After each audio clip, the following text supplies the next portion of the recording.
Happy Monday! Are Mondays happy? Not really sure, but they are now because it is drinking by my shelf time. Today I'm going to react to a video I did last summer, and finally I have the answers to the question, can I judge a book by its first line? Basically last summer I did a video that I shamelessly stole from Spinster's Library, where I got RG to read me the first line of 5 thrillers that I had on my TBR, and I chose which ones I was most excited to read based on that.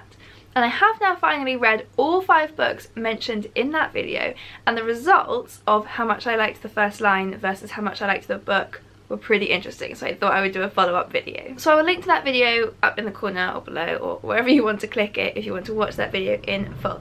Basically, going through in order, the book that I was most excited to read based on the first line was The Girl in 6E. I haven't touched another person in 3 years. Oh, I want that one. See that is great. So did I like that book? No, I did not at all. I don't even have a copy of it with me because I DNF'd it and gave it away because I hated it that much. It was such a fun premise. So I think what really hooked me about this book is it's about a cam girl who is a serial killer, and she's basically locked herself in her apartment for years. I think like 3 years she's never left, never seen another person, because she knows that if she's face to face with another person, she will not be able to control her murderous urges and she will kill them. So she lives in her apartment and she makes money by being cam girl, so she's actually really rich.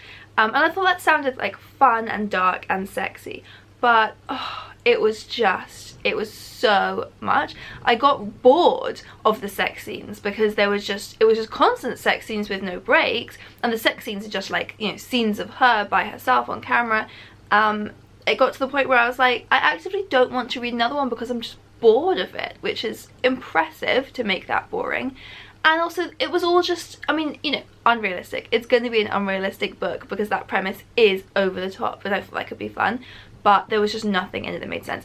And actually, Lily C. Reads did a hilarious video. So if you don't mind about spoilers, because you're not going to read the book anyway, I will link to her video, go and watch it, because it was so funny and summed up so many of the things I didn't like about it. And then also she described what happens later on, and I was so glad I had stopped reading by that point, because it just gets more and more ridiculous.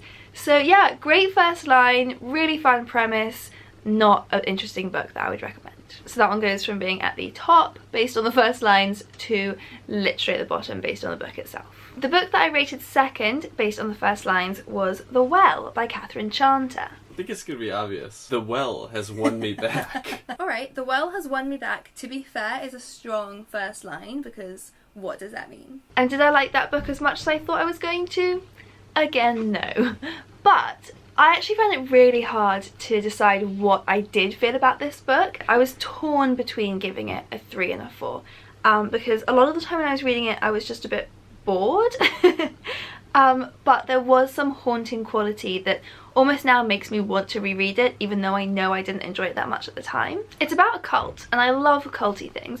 It's about this woman who we kind of are told between 2 timelines. So in present day, we know that she's been accused of murdering her grandchild, and then we flash back to her getting involved with this cult who come and live on their land, because the whole country is in this drought except for her and her husband. Their land is fine, they're getting water. So this kind of religious cult forms around them.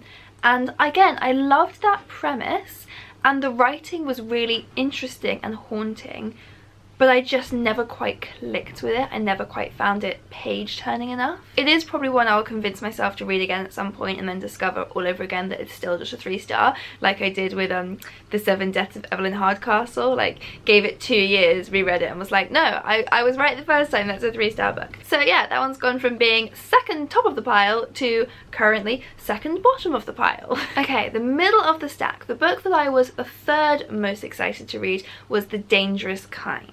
I follow him across the garden and out through a gate in the wall. That's the most mundane sentence I've ever heard. And was I right about this line? Pretty much, yeah. I enjoyed the book.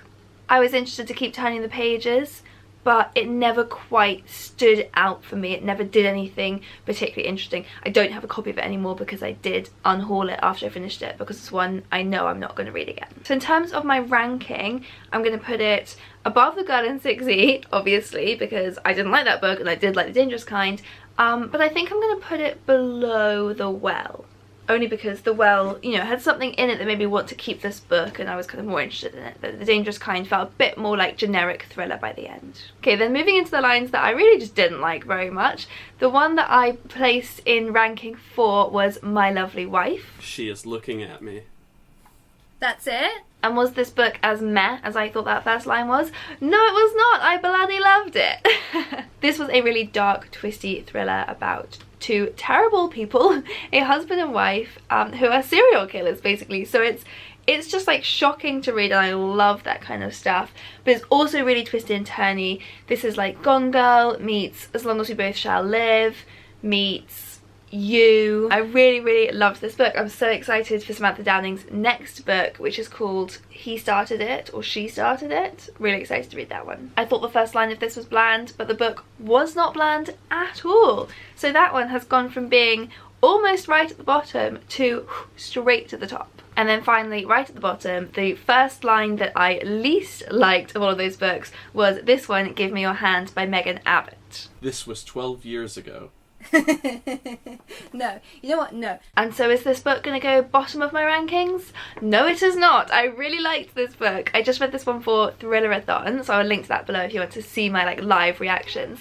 This was great. This was a literary thriller about two scientists, these two women who were friends when they were at school. They meet again later in their career. They're both working on studying PMDD, and it's about this secret that they share, and then them getting kind of entangled further and further into these shared secrets and lies. And it was great. I really enjoyed it. I don't think I enjoyed it quite as much as My Lovely Wife, so I'm going to slot it into the rankings just below that one, which is almost a shame because I almost wanted these lists to be completely reversed. That would be hilarious, but to be honest, they're almost completely reversed. Everything that was in the top half of the list is now in the bottom half, and vice versa. So basically the answer to that question seems to be no. I can't judge books by their first lines. I have no instinct for that. Everything I thought I wasn't going to like turned out to be my new faves. I am definitely going to do this again, so watch this space. I will get Argy to read me first lines of maybe books from a different genre, the ones on my TBR, and then pick based on that. But from these results, I feel like maybe whichever first line I don't like is the one I should read first, because chances are that'll be my new favourite. Let me know if you've done anything like this. This was such a fun idea from Spencer's Library, so do like leave me a link in the comments if you've done a similar video and I'll go and watch it. I want to see if other people have better instincts when it comes to which books they're going to enjoy. And of course, give this video a thumbs up if you liked it, hit that subscribe button below for new videos every week. Cheers!